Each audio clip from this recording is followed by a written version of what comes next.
Assalamualaikum warahmatullahi wabarakatuh. Allahumma salli wa sallim ala sayyidina Muhammad wa ala ali sayyidina Muhammad. Alhamdulillah, pada pertemuan kali ini insyaallah kita akan membahas tentang tata cara sholat gerhana. Sebagaimana edaran yang sudah sampai ke semua sahabat-sahabat, baik melalui WA ataupun FB, sudah bisa dilihat bersama. Insya Allah selepas maghrib nanti akan terjadi gerhana bulan. Karena itu kita setiap melaksanakan ibadah mesti harus didasari dengan ilmu. Imam Ibn Raslan mengatakan, wa kullu man bighairi ilmin ya'malu a'maluhu mardudatun la tuqbalu. Setiap amalan, setiap orang bighairi ilmin ya'malu, melakukan amal tanpa didasari dengan ilmu, a'maluhu mardudatun la tuqbalu, maka semua amalnya itu mardudah, tidak diterima, ditolak, la tuqbalu, tidak diterima oleh Allah Subhanahu wa ta'ala. Maka untuk pelaksanaan sholat gerhana yang akan dilaksanakan nanti malam, maka mesti kita harus siapkan ilmunya. Gerhana ini tidak setiap saat ada, tidak seperti sholat 5 waktu yang kita kerjakan di setiap hari. Karena dia jarang, maka sifat manusia al-khata'u wan nisyan sifatani lil insan, tersalah dan terlupa itu adalah dua sifat yang tidak bisa lepas dari manusia. Karena itu hari ini kita mengamalkan firman Allah, wa tawasau bil haqqi wa tawasau bis sabar. Saling berwasiat, saling mengingatkan untuk kebenaran, wa tawasau bis sabar, saling mengingatkan untuk kesabaran. Sahabat-sahabat semua yang sudah menyaksikan video ini, ajak orang untuk mendengarkan beberapa menit ke depan dengan cara bagikan video ini, tandai teman-teman semuanya. Seandainya mereka kurang paham, maka mereka paham. Seandainya mereka sudah paham, membagikan ini juga bagian dari amal, mengajak orang kepada kebaikan. Apabila kita mengajak orang kepada kebaikan, menyampaikan ilmu kepada orang lain, maka dilakukan atau tidak dilakukan, diamalkan atau tidak diamalkan oleh orang yang kita ajak itu, sebagai pengajak kita dikasih Allah pahala seandainya mereka semua melaksanakan apa yang kita sampaikan. Baik, silahkan bagikan, ajak semua kaum muslim untuk memahami ilmu tentang sholat gerhana yang akan kita laksanakan nanti malam. Bismillahirrahmanirrahim. Babu sholatil kusufaini. Bab tentang sholat kusuf. Kusuf dengan khusuf itu sama-sama gerhana. Al-khusufaini lisyamsi wal qamar. Disebut dengan al-khusufan menggunakan huruf kha, al-khusufain, gerhana lisyamsi wal qamar. Ya. Akan tetapi wal absahu ayyuqala, yang paling fasih dalam pengucapan gerhana ini, ayyuqala al-kusufu lisyamsi, apabila menggunakan huruf kaf, kusuf Kaf, sin, waw, fa. Kusuf berarti lisyamsi, gerhana matahari. Wal khusufu, kha, sin, waw, fa. Khusuf. Khusuf itu lil qamari, namanya gerhana bulan. Jadi kusuf itu gerhana matahari, khusuf itu gerhana bulan. Apa dalilnya? Sekarang kita mulai dari dalil. Firman Allah Subhanahu wa taala di dalam surah Fussilat ayat 37. Allah Subhanahu wa taala berfirman, La tasjudu lisyamsi wala lilqamari wasjudu lillahi alladhi khalaqahunna in kuntum iyyahu ta'budun. La tasjudu lisyamsi, janganlah kalian sujud karena matahari. Sujud kepada matahari, sujud karena matahari. Kita tidak boleh sujud atau menyembah matahari. Wala lil qamari, tidak boleh juga kita menyembah bulan. Wasjudu lillahi, akan tetapi kita disuruh oleh Allah untuk sujud kepadanya, yaitu Allah Subhanahu wa taala, alladzi khalaqahunna, yang telah menciptakan langit dan bulan, yang telah menciptakan matahari dan bulan. Kita tidak boleh sujud kepada matahari, tidak boleh sujud kepada bulan, tetapi sujudlah kita kepada yang menciptakan matahari yang bulan, yaitu Allah Subhanahu wa taala. In kuntum iyyahu ta'budun, jika kalian semua menyembah Allah Subhanahu wa taala. Itu firman Allah terkait dengan sebutan untuk matahari dan bulan. Kita tidak boleh sujud. Nah, sekarang kita lihat hadis yang diriwayatkan oleh Al-Imam Al-Bukhari dan Imam Muslim. Nabi sallallahu alaihi wasallam bersabda, "Inna syamsa wal qamara", sesungguhnya matahari dan bulan itu, ayatani min ayatillah, adalah dua tanda dari tanda-tanda kekuasaan Allah Subhanahu wa taala. La yankasifani li mauti ahadin wala li hayati. Gerhana matahari, gerhana bulan itu tidak terjadi karena ada hubungannya dengan meninggalnya seseorang, dan juga tidak ada hubungannya dengan kematian seseorang. Jadi gerhana matahari terjadi, gerhana bulan itu terjadi, tidak ada hubungannya dengan hidup mati seseorang. Dia adalah tanda kekuasaan Allah yang Allah tampakkan kepada kita manusia untuk menyadarkan manusia ini betapapun hebatnya kita, Allah yang mengatur segalanya. Fa idza ra'aitum dzalika, maka apabila kalian menyaksikan gerhana matahari ataupun gerhana bulan, fasallu, maka salatlah kalian. Nabi sallallahu alaihi wasallam menyuruh kita salat. Wada'u, dan berdoalah. Salat itu menyimpan doa-doa. Karena salat itu adalah bagian dari doa kepada Allah Subhanahu wa taala, munajah kepada Allah Subhanahu wa taala. Apabila sudah habis salat, gerhana masih ada, wada'u, teruslah berdoa kepada Allah. Minta apa yang kita minta kepada Allah. Hatta yang kashifa ma bikum, sampai kemudian tampak cahaya matahari, sampai kemudian terlihat cahaya bulan.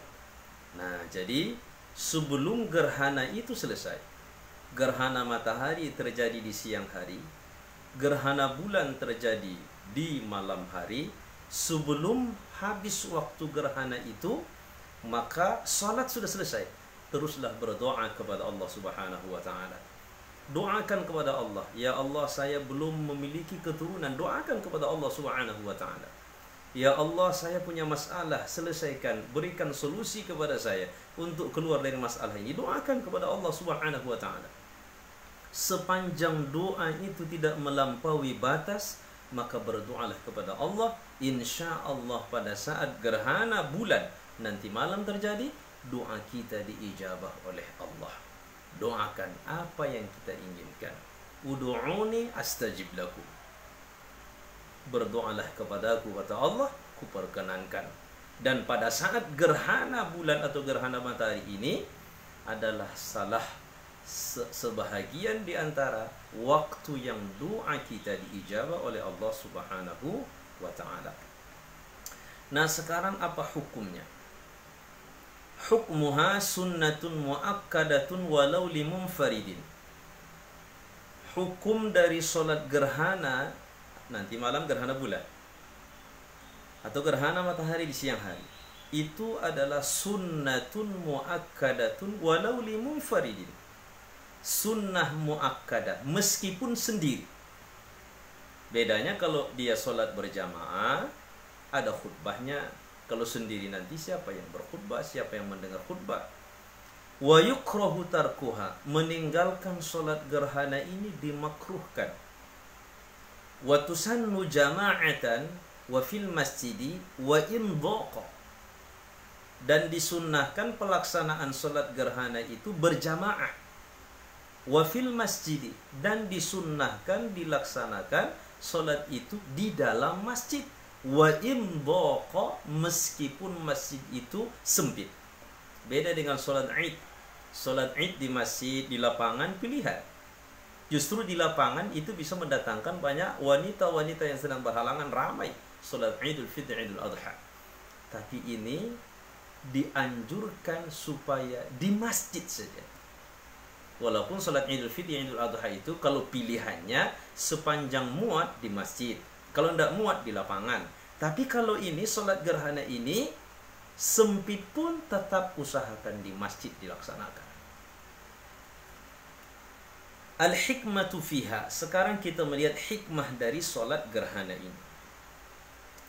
Tanbihu ubbadis syamsi wal qamari ala annahuma musakharani mudallalani walau kana ilahaini la dafa'an naqsa an nafsihima walam yumha nuruhuma. Jadi hikmah Allah buat adanya gerhana matahari dan gerhana bulan ini adalah sebagai pengajaran, sebagai peringatan bagi semua manusia yang menyembah matahari, yang menyembah bulan, bahwa sesungguhnya matahari dan bulan itu rendah di sisi Allah Subhanahu wa ta'ala. Tunduk kepada Allah Subhanahu wa ta'ala. Kalau seandainya matahari dan bulan itu Tuhan, maka tentu tidak ada yang bisa mengatur keduanya. Apalagi dalam hal cahaya. Seandainya matahari itu Tuhan, tidak ada yang bisa menggelapkan cahayanya. Seandainya bulan itu Tuhan, tidak ada yang bisa menutupi cahaya bulan yang dipantulkan oleh matahari tersebut. Nah, itulah hikmah dari adanya gerhana matahari dan gerhana bulan ini. Waktuha, kapan waktu gerhana ini dilaksanakan? Saya tidak membahas waktu untuk nanti malam, itu sudah jelas di edarannya. Tetapi waktunya untuk dilaksanakan solat itu yadkhulu fihi ma bibtida'i taghayyuri. Sudah bisa dilaksanakan solat gerhana bulannya, solat gerhana mataharinya kalau gerhana matahari yang terjadi bibtida'i taghayyuri, dengan mulai ada perubahan cahaya pada matahari dan bulan tersebut.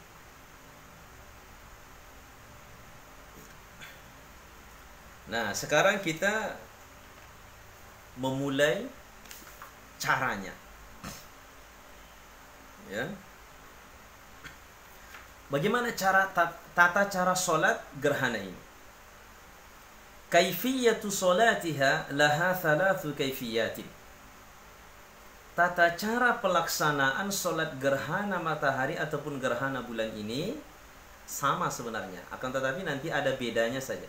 Beda dalam pelafasan. Nah, jadi ada 3 cara. Yang 3 cara ini, cara yang manapun dilaksanakan sah. Tetapi tentu kita berusaha untuk melaksanakan tata cara yang lebih afdal. Yang pertama, cara sholat gerhana matahari atau gerhana bulan, khusus gerhana bulan nanti, al-ula an tusalla rak'ataini kasunnati subhi min ghairi tatwilin. Yang pertama, pelaksanaan sholat gerhana ini sama dengan sholat sunnah subuh, qobliyah subuh, sholat sunnah fajar sama itu. Qobliyah subuh, sunnah fajar, gandul, kates, pepaya, beti, nama yang berbeda samanya itu. Jadi tidak mesti qobliyah subuh lain dengan rakaatani minal fajar, sunnah fajar sama. Jadi sebagaimana kita sholat qobliyah subuh, usolli sunnatas subhi rakaataini lillahi ta'ala, usolli sunnatas subhi qobliyatan lillahi ta'ala, usolli sunnatal fajri rakaataini lillahi ta'ala, Allahu akbar. Sama seperti sholat yang biasa kita laksanakan.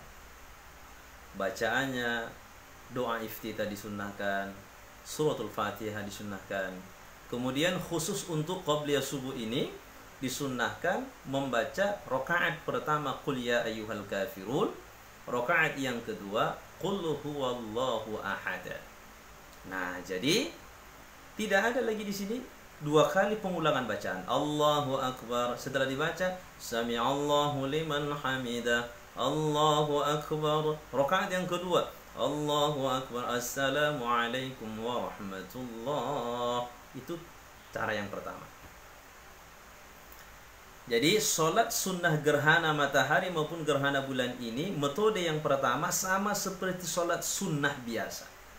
Bacaannya tidak panjang-panjang, sehingga Nabi SAW dilihat oleh sahabat, qobliyah subuh Nabi itu sangat cepat, karena yang dibaca surah Al-Kafirun dan surah Al-Ikhlas. Nah, untuk sholat gerhana begitu, tinggal merubah niatnya saja. Usolli sunnatal khusufi rakaataini lillahi ta'ala, rakaataini imaman lillahi ta'ala, rakaataini ma'muman lillahi ta'ala.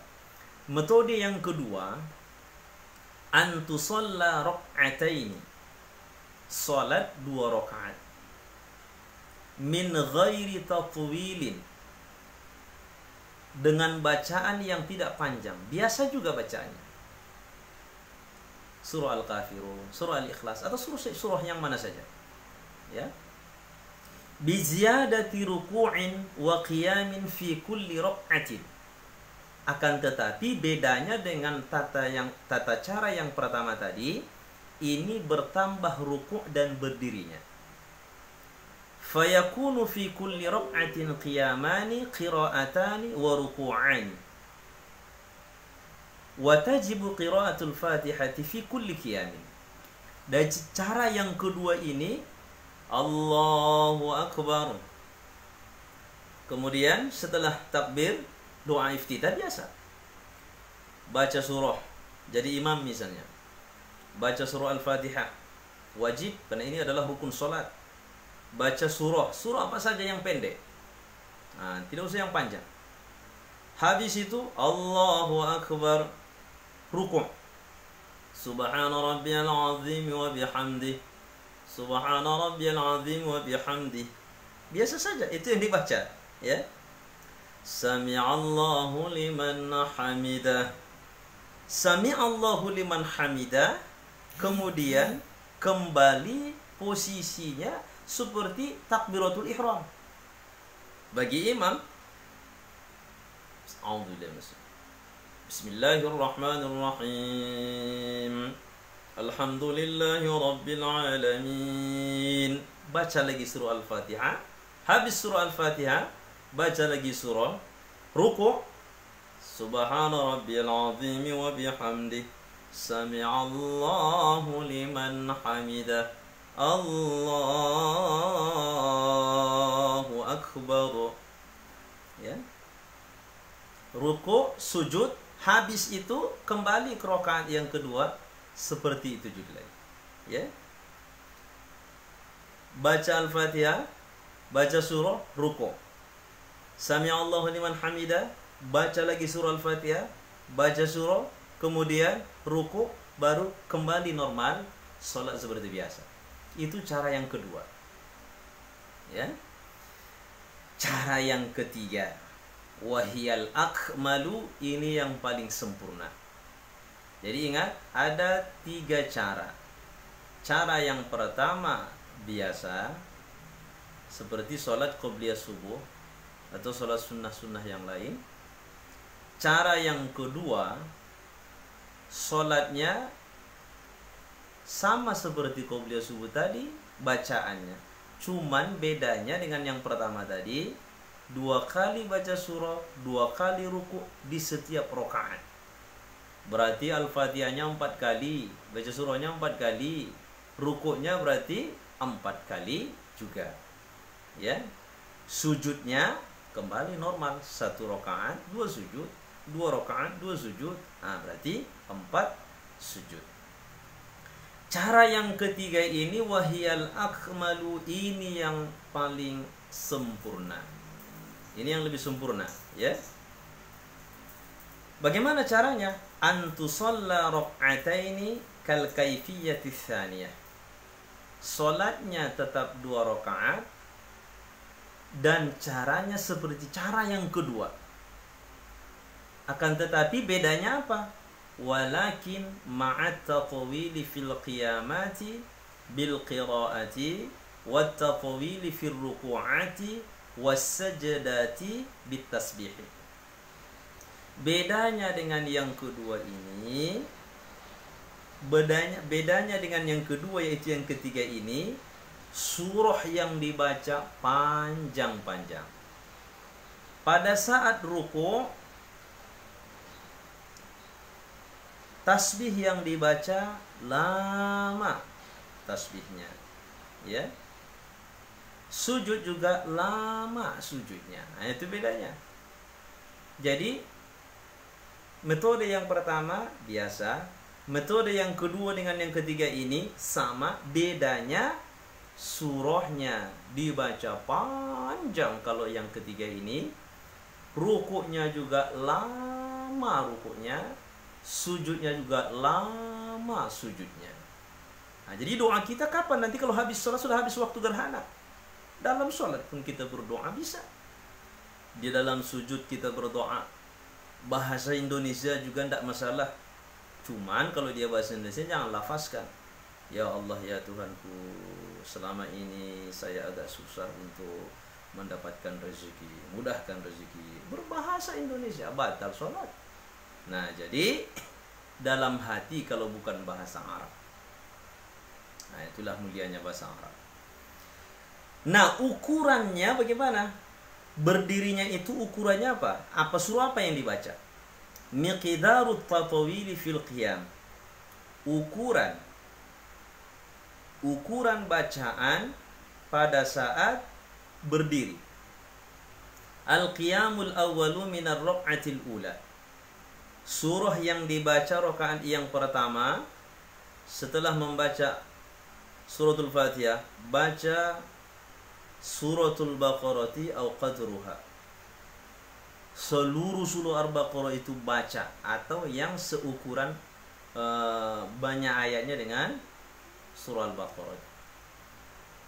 Ya, sanggup enggak? Kalau sanggup 2 juz lebih membacanya itu. Ya. Mudah-mudahan kalau imamnya sanggup, salam dia, bilalnya pun tak ada lagi, udah pulang. Kelamaan. Tapi begini ada anjurannya, jangan disalahkan. Kalau kompak semuanya, karena ini namanya munajah kepada Allah, bisa itu. Ya, tapi jarang dah. Saya seumur umur belum pernah saya lihat dan saya ketahui ada yang membuat begini. Jadi di surah pertama, di rakaat pertama kan 2 surah. Rakaat yang pertama dibaca surah yang pertama di rakaat pertama Al-Baqarah. Kemudian yang berdiri keduanya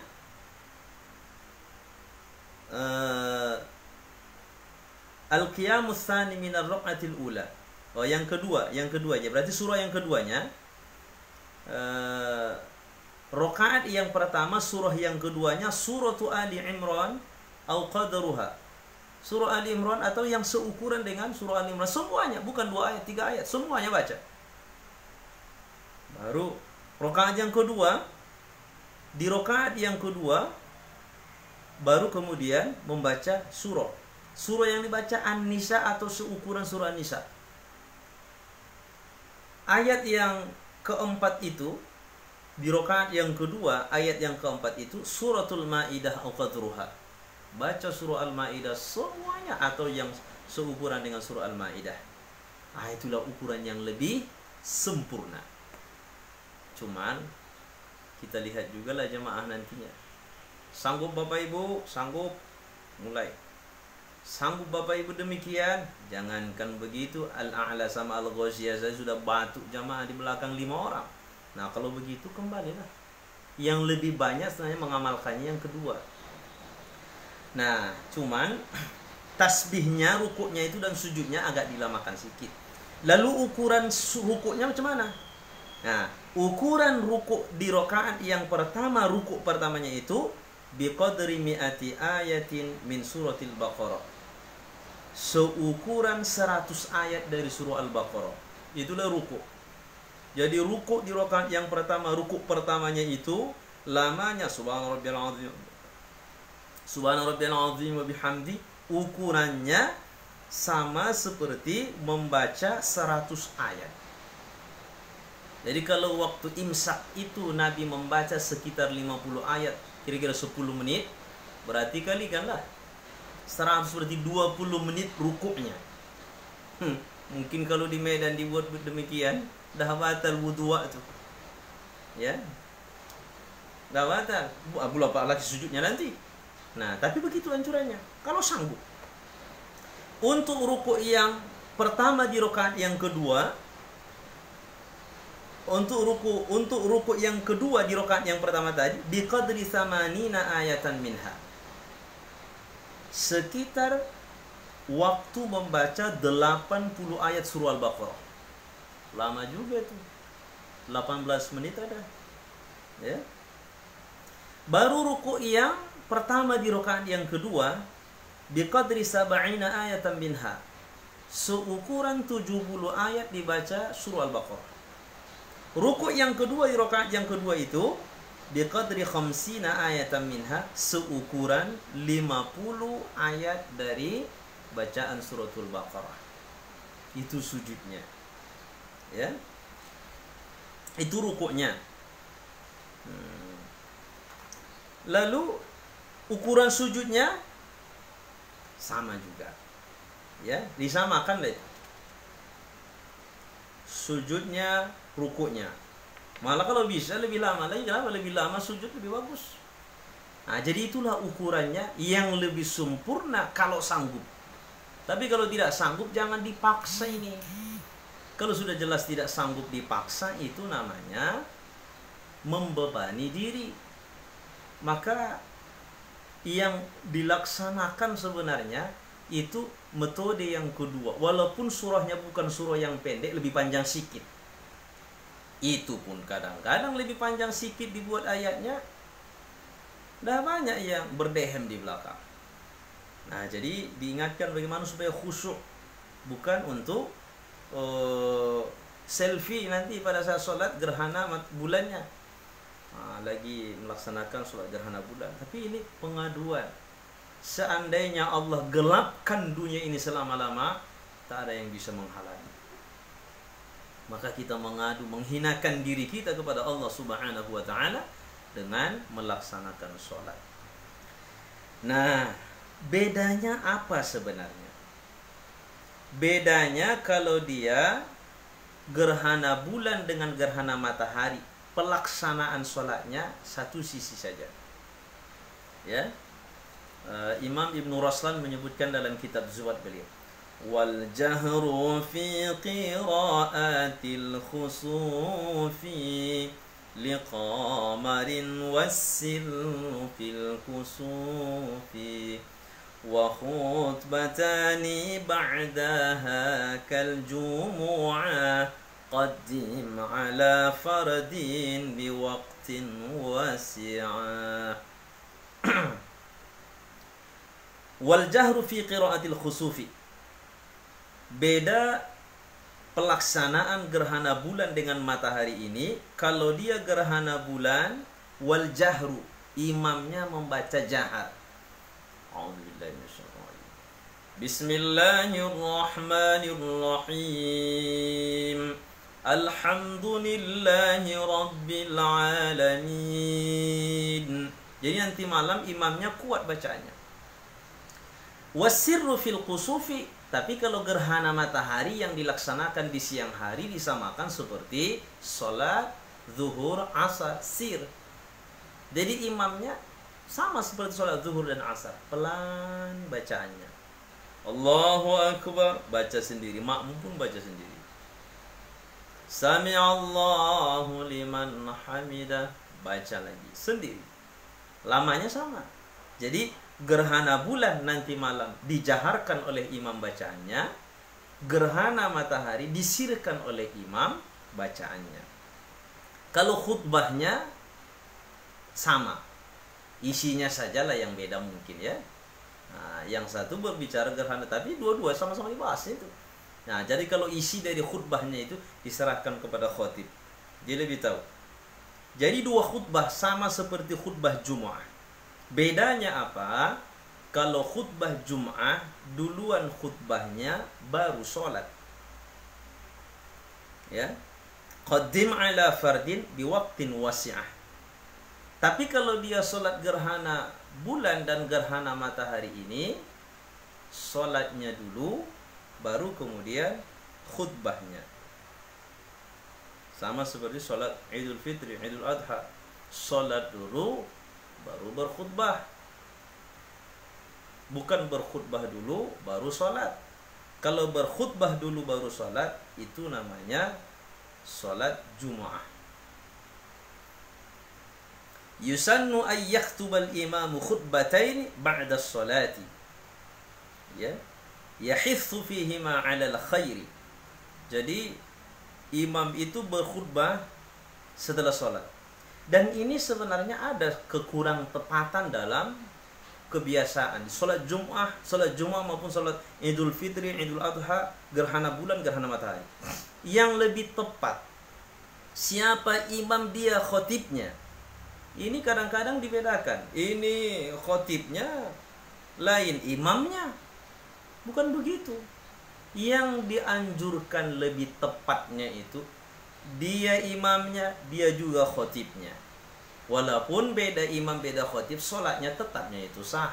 Tapi kan kita mau memilih yang lebih afdol. Ya kalau bisa, saudara-saudara dianjurkan dimanapun masjidnya, sholat Idul Fitri, Idul Adha, sholat Jumu'ah, gerhana bulan, gerhana matahari, dia imam, dia juga khutbah, khotibnya. Gak usah dibeda-bedakan, dia saja. Kan itu yang dicontohkan oleh Nabi Shallallahu Alaihi Wasallam. Jadi kita harus mengembalikan ke yang sesungguhnya yang dilakukan oleh Nabi Shallallahu Alaihi Wasallam. Bukan hanya sekedar sahnya, tapi bagaimana supaya sah dan lebih afdal. Siapa menjadi imamnya, dia khotibnya. Siapa khotibnya, dia imamnya. Ya, itu yang lebih bagus. Wah, ini kan Ustadz yang kami undang tuh pandai ceramah, bacanya nggak bagus. Itu salah pengurus. Cari yang bagus bacaannya, dan juga yang isi khutbahnya bagus. Nah, ini kan dari dulu nih Ustadz. Dari dulu tidak bisa dijadikan alasan kalau memang kurang tepat. Jadi harus yang sebetulnya. Nah, untuk khotibnya, di dalam berkhutbah, yahithu fihima, di dua khutbah itu khotibnya itu memotivasi alal khairi, untuk kebaikan-kebaikan. Min taubatin, isi khutbahnya ajak kaum muslim taubat. Wa sadaqatin, bersedekah. Wa ghairi dzalik, dan kebaikan-kebaikan yang lain. Nah, jadi itulah saudara-saudaraku yang dirahmati Allah Subhanahu wa taala terkait dengan pembahasan salat gerhana bulan dan salat gerhana matahari. Kesimpulannya, tata cara salat gerhana ini ada 3. Yang pertama, seperti sholat sunnah biasa. ayatnya pendek, ruku dan sujudnya juga sama, bedanya niat saja. Yang kedua, dia tetap 2 rakaat, cuman membaca surah Al-Fatihah di setiap rakaat 2 kali bersama dengan surahnya. Surahnya juga pendek. Di rakaat yang kedua juga 2 kali membaca surah Al-Fatihah, kemudian surahnya juga surah pendek. Rukuknya, sujudnya biasa. Yang ketiga ini sama metodenya seperti yang kedua, bedanya ayatnya panjang-panjang, rukuknya juga lama, sujudnya juga lama. Kemudian beda gerhana bulan dengan gerhana matahari. Gerhana bulan itu imam menguatkan bacaan Al-Fatihah dan surah. Gerhana matahari pelan. Khutbahnya setelah sholat baru kemudian berkhutbah. Sama seperti khutbah Jumat, baik rukun khutbahnya maupun syarat-syarat daripada khutbahnya itu. Nah, kalau misalnya tidak sempat berjamaah, maka semua kita tetap dianjurkan untuk sholat gerhana. Kalau sendiri, tidak lagi ada khutbah sholat gerhana yang kita laksanakan itu. Mudah-mudahan bermanfaat. Sekali lagi saya sampaikan kepada semua sahabat-sahabat yang menyaksikan video ini, bagikan sebanyak-banyaknya. Supaya apa? Supaya nanti mereka melaksanakan sholat gerhananya tidak lagi bertanya-tanya, oh begini caranya, ya.